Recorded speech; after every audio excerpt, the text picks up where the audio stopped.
بني اسرائیلو کې یو کس ډېر مالدار و. د هغې یو دا عادت و چې خلکو له به قرضې ډېرې ورکولې، بیا چې به یې کله د خپل خادمان لېږل که نه قرضو اخیستو دپاره، نو دا به ورته ویې چې ورشي که ورسره وي وابهیلی، که وي چې ټیم نو ټیم به ورکوي، که وي چې پوره نشم در کولی څه ورته معاف کوي، که وي چې نشم در کولی پوره ورته معاف کوئ. ولې؟ وایي که الله چېرته دې راسه مونږ وبخي.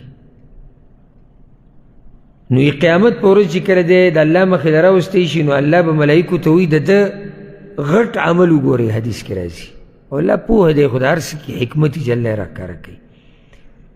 ملایک به د ده اعمال ولټوي، وایي چې یا الله یو عمل یې ډېر غټ دی، یعنې ډېر زیات یې کړی دی.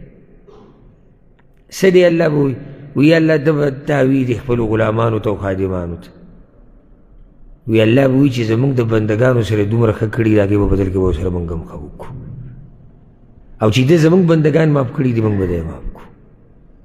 دغې دلاسې الله وبخي. لږه نرمي کوئ، ګزاره کوئ، سختیاني مه کوئ. دا یو نیم سړی سم شرمول راوالي، کوره پورې او ښځه وله یاده کړي او خاندان وله یاد کړي، یو څو روپۍ